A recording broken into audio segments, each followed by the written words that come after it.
Di suatu tempat di Loudoun County, Virginia, bunyi dengungan tidak pernah berhenti. Siang dan malam, 365 hari setahun. Kebanyakan rakyat Amerika tidak tahu bahawa bunyi dengungan itulah yang memastikan internet terus berfungsi. Internet direka untuk bertahan daripada perang nuklear. Ia telah bertahan selama beberapa dekad. Sekarang, mungkin bukan gelembung AI yang pecah dahulu, tetapi infrastruktur yang menyokongnya. Virginia Utara ialah pusat internet. Daerah Loudoun sahaja mengendalikan 70% trafik web global.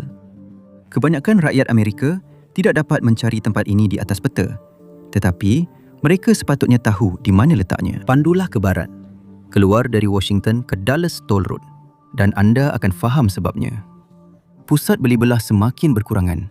Kawasan cul-de-sac menjadi lebih mewah, dan kemudian tanah menjadi cukup murah, sehingga ada yang memutuskan untuk membina bangunan sebesar kapal induk di atasnya. Tiada tingkap, tiada papan tanda, hanya pagar dawai, kamera dan dengungan mesin yang rendah yang tidak pernah berhenti. Amazon dibina di sini dahulu, kemudian Microsoft, kemudian Google.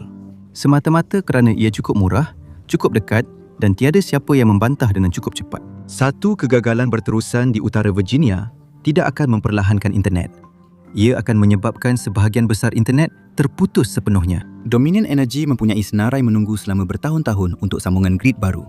Projek-projek terus diluluskan lebih cepat daripada infrastruktur penghantaran boleh menyokongnya. Grid yang dibina untuk kawasan pinggir bandar kini diminta untuk membekalkan kuasa kepada bandar-bandar kecil yang bertindih antara satu sama lain. Beroperasi 24 jam sehari. Setiap satu daripada bangunan ini mempunyai penjana sandaran, tangki bahan api dan sistem redundansi. Di atas kertas, mereka boleh bertahan jika berlaku kegagalan grid. Dalam praktiknya, mereka hanya mempunyai lebih kurang 72 jam. Selepas itu, mereka bergantung pada grid yang sama seperti orang lain. Ini ialah Ashburn, lorong pusat data. Daerah Loudoun kini mempunyai lebih daripada 53 juta kaki persegi yang sama ada sedang beroperasi atau dalam pembinaan. Itu lebih daripada 900 padang bola sepak yang dikhaskan untuk AI. 30 tahun lalu, ini adalah tempat murah untuk meletakkan pelayan berhampiran Washington. Kini, ia adalah kawasan dengan kepekatan infrastruktur internet paling padat di muka bumi. Menjelang tahun 2023, pusat data sudah pun menyumbang hampir suku daripada semua elektrik yang dijual oleh Dominion di seluruh Virginia. Menjelang tahun 2038, permintaan yang dijangka akan menjadi 5 kali ganda daripada itu. Itu bukan sekadar teori. Itu adalah kontrak yang telah pun ditandatangani. Dan di sinilah ia menjadi agak menakutkan. Menjelang akhir tahun 2024, Dominion sedang mengendalikan kira-kira 40,000 megawatt permintaan kuasa pusat data. Untuk memudahkan pemahaman, itu bersamaan dengan setiap rumah di New York City dan Chicago digabungkan, tiba-tiba memerlukan kuasa daripada satu daerah sahaja di utara Virginia. Menjelang awal tahun 2026, jumlah itu hampir 2 kali ganda kerana barisan bangunan yang menunggu untuk dihidupkan terus bertambah. Sedangkan talian penghantaran untuk membekalkan kuasa kepada mereka masih belum dibina. Di satu zon dalam satu negeri, menjelang awal 2030-an, sebuah pusat data hiperskala kini menggunakan kuasa yang menyamai penggunaan kira-kira 80,000 rumah. Loudoun sudah mempunyai berpuluh-puluh pusat seperti ini yang sedang beroperasi. Ada berpuluh-puluh lagi sedang dalam pembinaan dan ia belum mencapai hadnya. Malah, ia sedang melepasi had tersebut jika ada apa-apa pun. Dan ia menyebabkan panik di bilik mesyuarat. Selama 3 tahun, Dominion telah cuba mencari dari mana semua tenaga itu sepatutnya datang. Setakat ini, jawapannya masih belum ada. Pada tahun 2024, sistem itu hampir menunjukkan bagaimana rupa kegagalan. Pada malam 10 Julai, ribut petir melanda daerah Fairfax, Virginia. Kilat telah menyambar talian penghantaran voltan tinggi. Satu peralatan kecil, iaitu penangkap kilat, telah gagal berfungsi. 6 penurunan voltan kecil berlaku berturut-turut. Ia hanya mengambil masa beberapa milisaat. Dalam konteks lain, ini bukanlah satu peristiwa besar. Turun naik voltan sering berlaku pada grid. Peti sejuk hampir tidak perasan.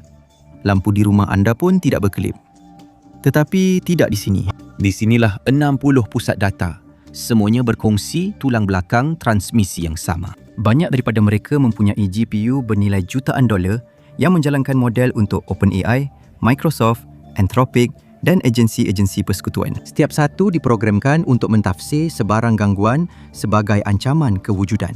Dalam beberapa milisaat selepas penurunan kuasa itu, Setiap satu telah memutuskan sambungan ke grid dan beralih kepada kuasa dalaman. Tenaga yang cukup untuk menerangi ratusan ribu rumah telah dilepaskan dalam masa yang lebih kurang sama dengan masa yang diambil untuk berkelip mata. Dari perspektif grid, itu sama bahayanya seperti kehilangan bekalan.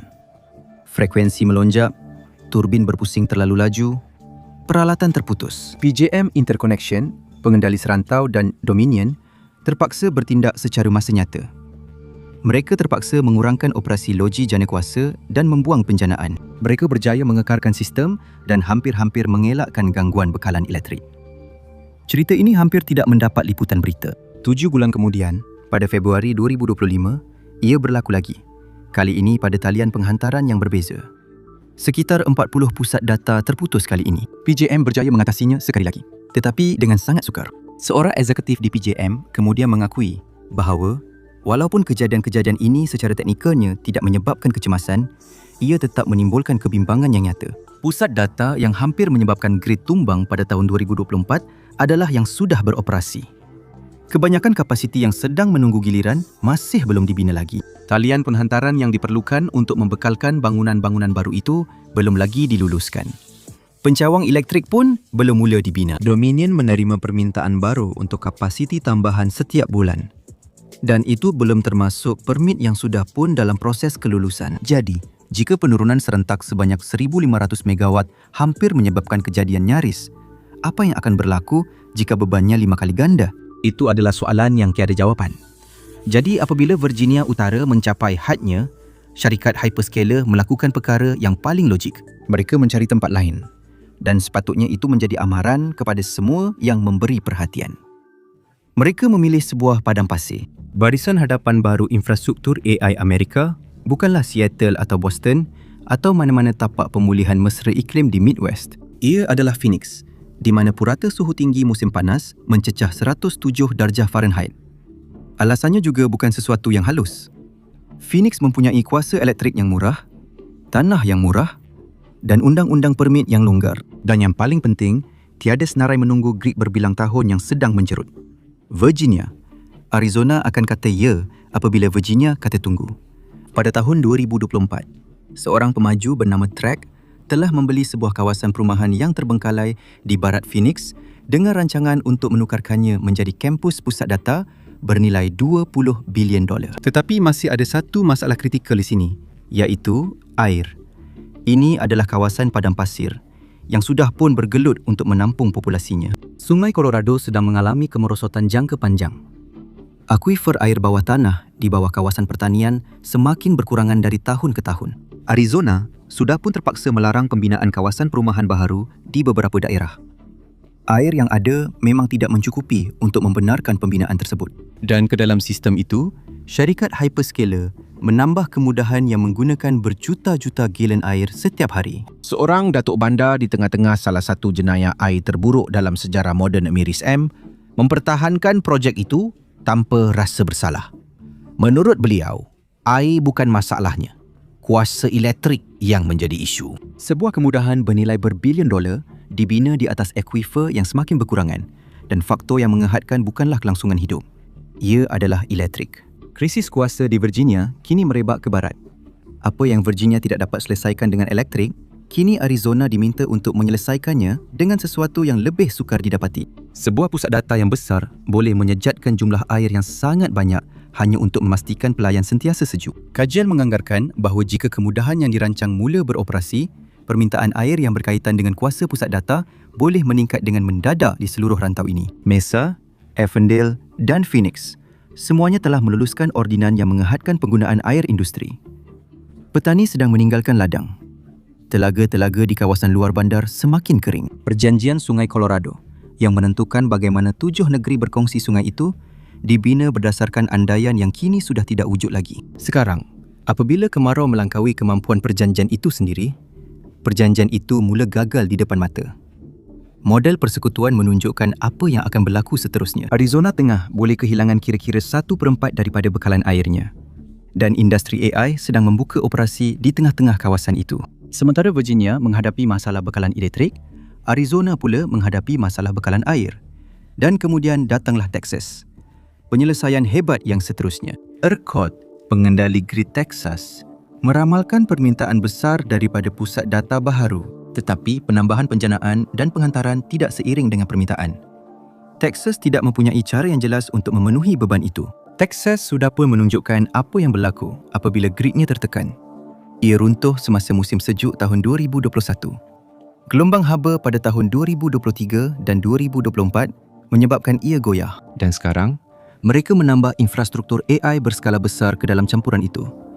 Ia adalah corak yang sama di seluruh negara. Syarikat hyperscaler melarikan diri dari Virginia untuk mendapatkan kuasa yang murah dan menjejaskan takungan air bawah tanah Phoenix. Mereka melarikan diri dari Phoenix ke Texas dan mendapati grid di sana sudah pun berada di bawah tekanan. Setiap kelompok baru yang dipilih oleh industri akhirnya hanya memindahkan satu kekangan untuk menyelesaikan yang lain. Dalam beberapa bulan, laluan pelarian yang dipilih menjadi halangan seterusnya. Microsoft, Google, dan Amazon semuanya menjalankan pemodelan dalaman yang menandakan trajektori ini. Mereka mempunyai papan pemuka air. Mereka mempunyai papan pemuka grid. Mereka mempunyai peta haba yang menunjukkan dengan tepat daerah mana yang akan kehabisan sumber mana pada tahun berapa. Laporan kemampanan mereka sendiri menerangkan masa depan ini dengan bahasa yang mudah. Namun, mereka tetap terus berbelanja. Menekan brek sebenarnya bukanlah satu pilihan untuk mereka. Berundur pada ketika ini akan menyebabkan harga saham mereka merudum. Setiap dolar yang dibelanjakan oleh pesaing dan anda tidak adalah bahagian pasaran yang mungkin anda tidak akan dapat semula. Syarikat teknologi besar akhirnya terperangkap dalam dilema. Jika semua orang memperlahankan langkah, semua akan menang. Tetapi tiada siapa yang mampu untuk mengalah dahulu. Jadi mereka tidak berbuat demikian. Mereka semua terus membina dengan lebih pantas, lebih besar dan lebih dalam ke dalam padang pasir yang tidak mampu menampungnya. Ia adalah perlumbaan senjata AI sebenar, di mana sistem ini bukan lagi soal infrastruktur tetapi soal kewangan. Beginilah rupa perlumbaan senjata apabila senjatanya adalah pusat data. Tiada syarikat hiperskala boleh memperlahankan langkah kerana sebaik sahaja mereka berbuat demikian, pesaing akan mengisi kekosongan itu. Jadi mereka teruskan juga. Pada tahun 2026, hasil daripada logik itu ialah satu angka yang sepatutnya mustahil. 5 syarikat hyperskala teratas di Amerika Syarikat dijangka akan membelanjakan antara 650 hingga 720 bilion dolar untuk perbelanjaan modal dalam 1 tahun sahaja. Itu hampir menyamai bajet ketenteraan Amerika Syarikat. Ia juga lebih banyak daripada keseluruhan ekonomi Belgium hasilkan dalam setahun. Kira-kira 2/3 daripada wang itu terus digunakan untuk bangunan, pelayan dan sistem penyejukan yang memerlukan kuasa dan air yang masih belum wujud. Ini adalah ketidakmampuan kolektif untuk berhenti. Amazon sahaja akan melaburkan kira-kira 200 bilion dolar untuk perbelanjaan modal pada tahun 2026. Itu hampir 50% lebih tinggi daripada rekod sebelumnya. Dan ini menimbulkan satu persoalan. Siapa yang membayar syarikat-syarikat ini cukup banyak wang untuk mewajarkan perbelanjaan 750 bilion dolar dalam 1 tahun? Pada masa ini dan semakin lama, tiada siapa. Perniagaan awan sedang berkembang. Tetapi perbelanjaan itu tidak berkait dengan hasil semasa. Ia berkait dengan hasil masa depan yang dijangka. Dan masa depan itu hanya wujud jika infrastruktur bertahan cukup lama untuk menyokongnya. Bayaran mula melebihi kemampuan keuangan. Penganalisis menganggarkan bahawa Amazon boleh mencatat aliran tunai bebas negatif pada tahun 2026 antara 17 hingga 28 bilion dolar.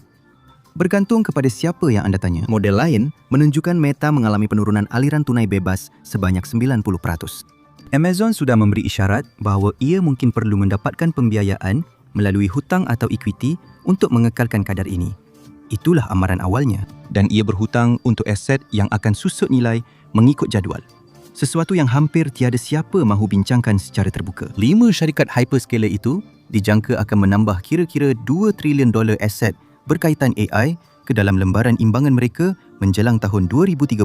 Perkakasan AI susut nilai dengan cepat, sekitar 20% setahun. Menjelang akhir dekad ini, syarikat-syarikat ini mungkin berdepan dengan kos susut nilai sebanyak 400 bilion dolar setahun. Susut nilai sahaja mula menyaingi keseluruhan asas keuntungan industri pada masa ini setiap tahun, tahun demi tahun. Untuk kiraan itu menjadi, pendapatan AI bukan sahaja perlu berkembang, ia perlu mengatasi kuasa pendapatan gabungan syarikat teknologi terbesar di dunia. Dan ada sebab fizikal di sebalik lengkung susut nilai itu. Ia tiada kaitan dengan helah perakaunan. Sebuah rak pelayan standard mungkin menggunakan 10 kilowatt. Satu kluster AI boleh menarik lebih daripada 100. Itu menghasilkan haba yang sangat tinggi. Di dalam bangunan tanpa tingkap di laudan itu, chip-chip beralih dari keadaan rehat ke kuasa penuh dalam beberapa milisaat. Itu menyebabkan tekanan mekanikal pada silikon, pada sambungan bateri dan pada segala-galanya yang menyatukan sistem itu. Perkakasan tradisional direka untuk bertahan 5 hingga 7 tahun. Perkakasan AI didorong untuk gagal dengan lebih cepat. Penyejukan cecair kini wajib untuk setiap rak.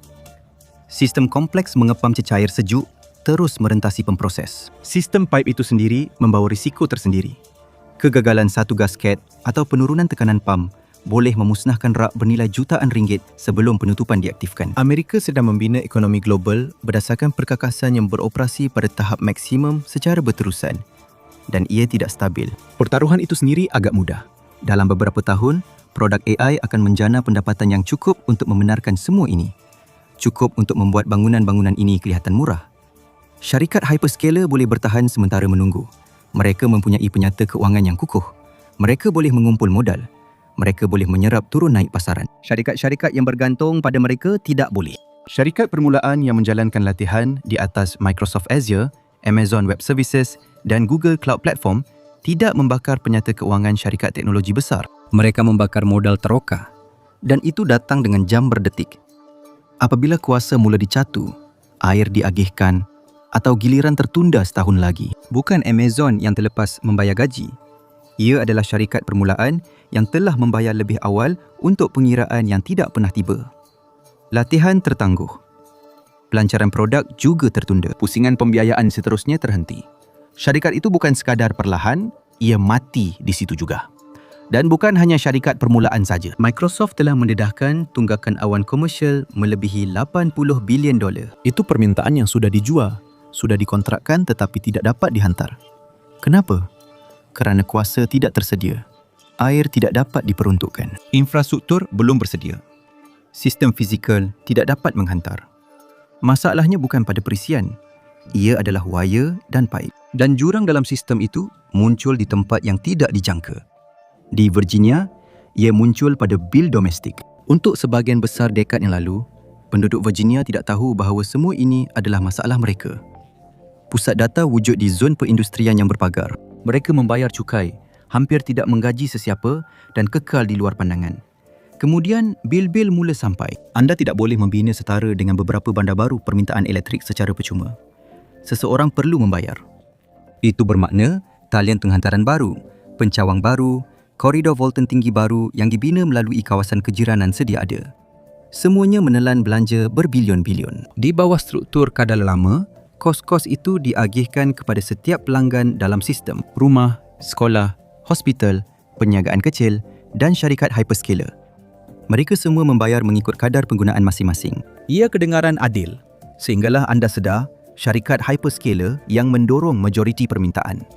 Dan mereka hanya membayar sebahagian kecil daripada kos tersebut. Suruhanjaya Korporat Negeri Virginia menjalankan pengiraan pada tahun 2024 dan 2025. Unjuran yang dibuat memang agak buruk. Tanpa campur tangan, bil elektrik kediaman di Virginia dijangka meningkat sebanyak puluhan dolar sebulan. Wang itu langsung tiada kaitan dengan permintaan isi rumah. Ia semuanya berkaitan dengan memberi subsidi kepada ruang pusat data untuk syarikat korporat bernilai trilion dolar. Pendengaran awam diadakan selepas itu.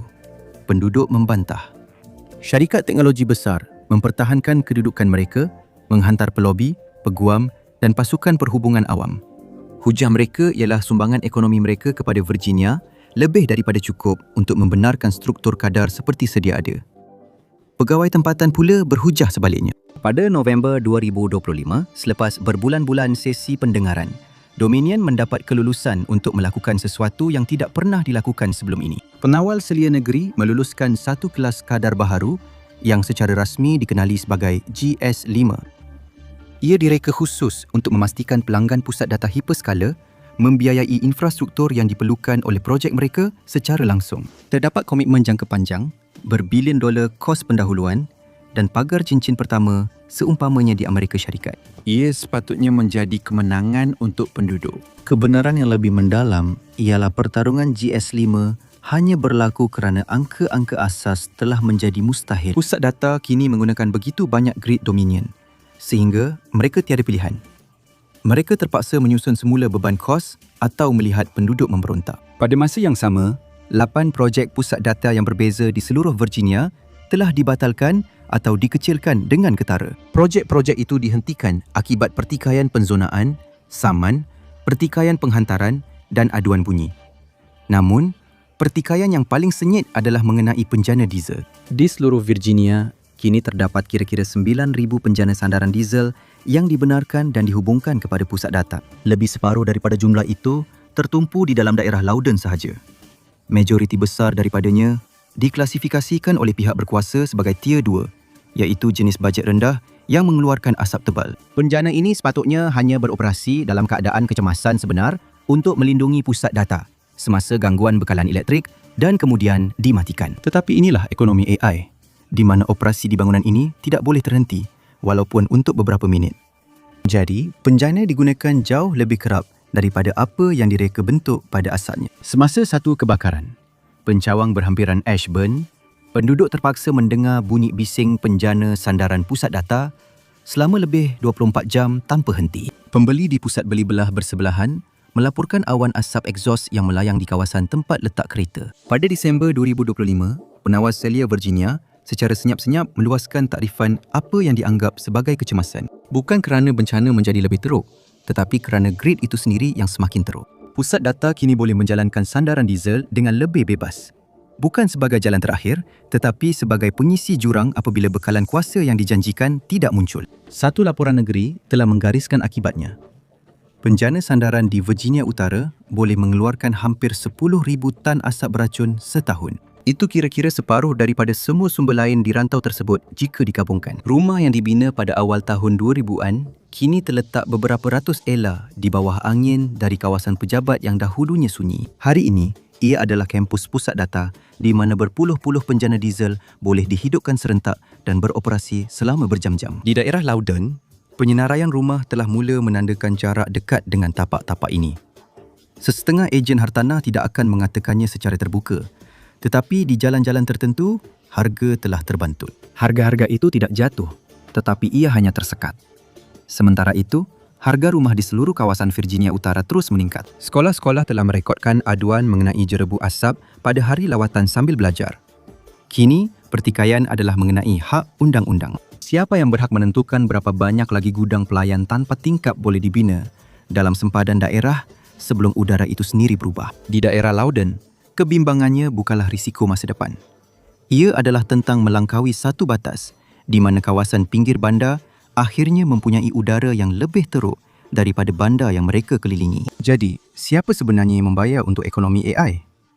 Pemegang saham syarikat hyperskala membayar dengan aliran tunai yang semakin berkurangan. Syarikat permulaan yang dibina di atas mereka pula membayar dengan kelewatan yang mereka tidak mampu bertahan. Pemilik rumah di Phoenix membayar dengan catuan air dan penduduk Loudoun County membayar dengan udara beracun. Mereka tidak bersetuju dengan semua ini. Mereka hampir tidak mendapat manfaat daripadanya. Menjelang akhir tahun 2025, landscape politik di Virginia telah berubah secara kekal. Syarikat hyperscaler tidak lagi dianggap sebagai jiran industri yang senyap. Mereka mula dianggap seperti satu kuasa pendudukan. Pengaruh mereka dalam rundingan semakin terhakis secepat sokongan masyarakat tempatan. Penduduk Northern Virginia kini hadir ke mesyuarat lembaga daerah dengan cetakan dokumen yang difailkan oleh Dominion dengan peta koridor penghantaran yang dicadangkan serta gambar-gambar jerebu. Era perbicaraan penzonaan yang sopan telah berakhir di sini. Bayangkan jika semua ini berlaku kepada satu sistem yang kukuh, berlebihan dan teragih, seperti yang direka oleh jurutera perang dingin untuk internet. Semuanya tidak akan begitu penting. Kegagalan di sini, kelewatan di sana, kadang-kadang saman. Selebihnya, rangkaian akan mengatasinya dengan laluan lain. Tetapi itu bukan sistem yang menjadi asas ekonomi AI Amerika. Ia dibina di atas satu kawasan geografi sahaja. Setiap pusat data di Virginia Utara mempunyai kuasa sandaran, penjana, tangki bahan api, sistem redundansi. Mereka mempunyai jurutera di tapak yang terlatih untuk menguruskan peralihan kuasa dari dan ke grid. Mereka boleh beroperasi secara bebas selama kira-kira 48 hingga 72 jam. Selepas itu, setiap pelayan, setiap model, setiap cache, setiap akaun pengguna berada pada grid yang sama seperti orang lain. Grid yang sama yang telah diselamatkan 2 kali dalam 12 bulan. Kecerdasan buatan paling canggih yang pernah dibina hanya mempunyai pelan kontingensi selama 3 hari. Pada Oktober 2025, berlaku isu perisian dalam satu ejen. Rantau AWS menyebabkan gangguan meluas. Perkhidmatan terputus di seluruh dunia. Loceng pintu ring berhenti merakam. Fortnite menendang jutaan pemain keluar semasa perlawanan. Laman web cukai Britain mengalami kerosakan. Malah, Alexa milik Amazon sendiri menjadi senyap dan berhenti menjawab soalan. Selama kira-kira 15 jam, kerosakan perisian kritikal di Virginia Utara memberi kesan ke seluruh internet global. Itu adalah masalah yang boleh diselesaikan AWS melalui papan kekunci. Diesel tidak pernah digunakan. Sandaran langsung tidak diaktifkan. Penganalisis insurans bebas masih menganggarkan kerugian langsung kepada ekonomi global mencecah ratusan juta dolar. Terdapat kesan sampingan terhadap perdagangan, produktiviti dan transaksi yang hilang, yang jauh lebih tinggi nilainya. Dan sekarang, bayangkan jika keupayaan untuk membaikinya dari jauh tidak wujud. Bayangkan kebakaran transformer di pencawang kritikal, jenis yang mengambil masa berminggu-minggu untuk mendapatkan pengganti. Translator voltan tinggi tidak disimpan di Home Depot. Ia dibina khas, selalunya di luar negara dan dihantar menggunakan lori rata dengan kawalan polis. Bayangkan kubah haba berterusan meliputi Virginia pada akhir Julai, sama seperti keadaan yang mencetuskan kejatuhan grid Texas pada tahun 2021. Permintaan penghawa dingin kediaman dan permintaan pusat data memuncak serentak. Barisan talian penghantaran baru masih memerlukan 7 tahun lagi untuk disiapkan. Menjelang hari ketiga, kemudahan ditutup. Lori tidak dapat melalui kerana stesen minyak telah kehilangan bekalan elektrik. Kubah haba yang sama yang telah merosakkan satu talian penghantaran, kini telah melumpuhkan seluruh grid serantau. Kampus-kampus mula terputus bekalan elektrik. Ya, yang lebih besar dengan simpanan bahan api yang lebih banyak akan bertahan beberapa jam lebih lama. Namun, kemudahan colocation yang lebih kecil akan terhenti dahulu.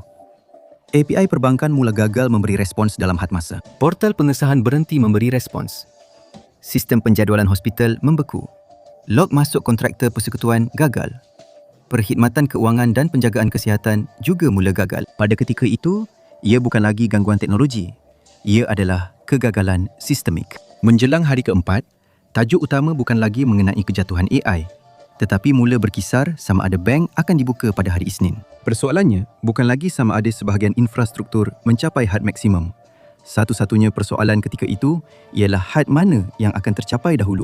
Ada perbincangan yang sedang berlaku di Bilik Mesyuarat Pengendali Grid, di Badan Perundangan Negeri dan di Agensi Tenaga Persekutuan yang masih belum sampai ke pengetahuan orang ramai. Kiraan kapasiti grid Virginia sudah tidak memadai untuk kemudahan yang sudah dibina dan lebih-lebih lagi tidak memadai untuk projek yang masih dalam barisan menunggu. Pada satu ketika, satu-satunya pilihan yang tinggal ialah yang tiada siapa mahu gunakan. Menutup kemudahan, mengehadkan sambungan baru, memberitahu syarikat hiperskala bahawa kampus mereka yang seterusnya tidak akan mendapat bekalan elektrik. Bukan dalam 5 tahun, malah tidak pernah. Perbincangan itu akan berlaku. Pengendali grid tahu tentangnya, Dominion tahu tentangnya, dan beberapa syarikat hiperskala juga tahu tentangnya. Persoalannya bukan sama ada pengembangan infrastruktur AI akan terhenti secara mendadak, tetapi sama ada hentian itu dikawal atau grid yang membuat keputusan untuk semua orang, dan sejauh mana dunia digital akan turut lumpuh apabila itu berlaku. Di dalam bilik kawalan PJM, para operator sudah pun tahu bagaimana rasanya tahun 2027 hingga 2031 nanti. Mereka kini menjalankan simulasi harian untuk senario yang 3 tahun lalu dianggap tidak masuk akal. Mereka membuat model kejadian kubah haba yang berlaku serentak dengan kerosakan penghantaran. Beban di Virginia Utara dijangka kira-kira 2 kali ganda daripada sekarang menjelang tahun 2029. Infrastruktur penghantaran baharu itu masih belum siap. Ramalan dalaman menggambarkan satu tempoh dari sekitar tahun 2027 hingga 2031. Dalam tempoh itu, grid akan menanggung permintaan yang lebih tinggi daripada apa yang pernah dinilai mampu ditangani oleh komponen fizikalnya. Sementara infrastruktur pengganti masih dalam pembinaan, pengendali menggambarkan perasaan seperti berlari maraton pada kadar pecutan dan garisan penamat masih beberapa tahun lagi. Internet direka supaya tiada satu kegagalan pun boleh menyebabkan ia lumpuh. Ekonomi AI membina semula sistem berdasarkan kegagalan itu. Ia adalah infrastruktur yang tertumpu. Ia mengaitkannya dengan sumber yang terhad. Ia meningkatkan permintaan lebih cepat daripada apa yang sistem fizikal boleh benarkan. Dan ia menganggap had-had itu tidak penting. Dan di bawah semua itu, sistem pengkomputeran paling maju yang pernah dibina beroperasi menggunakan bahan api sandaran. Ia diukur dalam jam, bukan hari ketahanan, bukan minggu kelebihan. Jam. Internet asal mengelakkan titik kegagalan tunggal. Sistem ini bergantung pada satu dan ia beroperasi dengan jam yang berdetik selama 72 jam. Terima kasih kerana bersama saya hari ini. Saya harap anda menikmati video ini. Dan jika anda ingin melihat lebih banyak video seperti ini, sila pertimbangkan untuk melanggan dan aktifkan notifikasi. Ia benar-benar memberi perbezaan. Terima kasih sekali lagi dan saya akan jumpa anda pada masa akan datang di MacPack.